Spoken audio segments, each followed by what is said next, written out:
لیژنەی فەرمانگەی ڕێکخراوە ناحوکمیەکانن کە چەند ڕۆژێکە هاتوونەتە شاری سلەیمانی بە مەبەستی وەرگرتنی راپۆرتی دارایی ڕێکخراوەکان.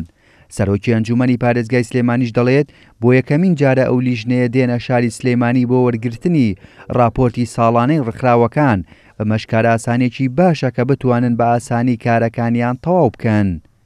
ئەو تیمە هاتنیان بۆ سلێمانی بۆ وەرگرتنی راپۆرتی کۆتایی دارایی ساڵی 2021 و هەم وەرگرتنی راپۆرتەکە هەم وردبینیکردنی راپۆرتەکە لە پارێزگای سلێمانی کارێکی باشە بۆ ڕێکخراوەکان و ئاسانکاریە لە جیاتیەوەی کە ڕێکخراوەکان بچن بۆ پارێزگای هەولێر. لێرە لە ڕێگای ئەم تیمەوە توانن راپۆرتەکانی خۆیان پێشکەشکردن. ئەم تیمە من پێم وایە ڕەنگە لەم سەردانەی ئەم جارەیە بۆ چەند ڕۆژێک هاتوون سلێمانی ڕەنگە هەم ڕێکخراوەکان وەکو پێویست نیان زانی بێن، ڕەنگە ئەمانیش وەکو پێویست نەتوانن تەواوی کاری ڕێکخراوەکان لە چەند ڕۆژێکە ئەنجام بدەن. بۆیە من لێرەوە داوا لە فەرمانگە ناحوکمیەکانی هەرێمی کوردستانەکەم بۆی ئەم تیمانەی کە ئەینێرن ماوەکەیان تۆزێ بۆ درێژکەنەوە بۆی هەموو ڕێکخراوەکان بتوانن راپۆرتەکانی خۆیان پێشکەش بکەن. دەستگای لوتکە هاوکار و هەماهنگ بووە لەوەی کە لە پێشوازیکردنیان هەم بۆ ئێرەوە لەگەڵ ئەنجومەنی پارێزگا لەو بارەیەوە قسە کراوە.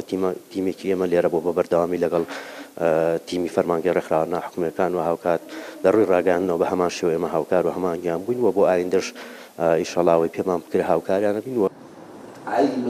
بەڕێوەبەری زانیاریەکان لە فەرمانگەی ڕێکخراوە ناحوکمیەکانیش دەڵێت لیژنەکە جگە لە شاری سلێمانی دەچنە شاری هەڵەبجە و دووۆکیش لەو ماوەشی کە بۆ ڕێکخراوەکان دیاری کراوە ئەگەر سەردانی لیژنەکان نەکەن ئەوە دەبێت سەردانی شاری هەولێر بکەن بۆ تەواوکردنی کارەکانیان. ئێمە وەکو لیژنەی فەرمانگەی ڕێکخراوە ناحوکمیەکان ماوەی 4 ڕۆژ لە سلێمانی دەبین بە دوو هۆکار. هۆکار یەکەمیان وەرگرتنی راپۆرتی دارایی ساڵی 2021-2019 ڕێکخراوە ناحوکمیەکانی سنووری پارێزگای سلێمانیە.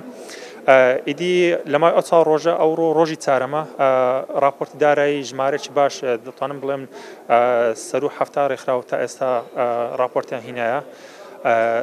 بەیانیەکەش سبەی لە هەڵەبجە دەبین بە هەمان شێوە لە خزمەت ڕێکخراوەکانی شاری هەڵەبجە تاکو بتوانین راپۆرتی دارایی ڕێکخراوەکانی ئەوش وەگرین لە پێناو ئەوەی کە ئەرک نەچێشن بێنە هەولێر و بگەڕێنەوە. سیمینارێکمان ئەنجامدا دەربارەی شێوازی ئامادەکردنی راپۆرتی چاڵاکی و دارایی ساڵانەی ڕێکخراوەکان بۆ بەشێک لە ڕێکخراوە تازە دامەزراوەکانی پارێزگای سلێمانی.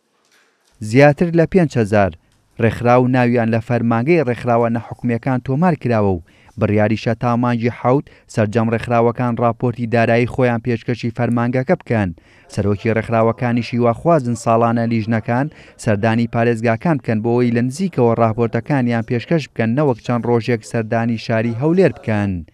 هێمن کەمال، کورسات نیوز، سلەیمانی.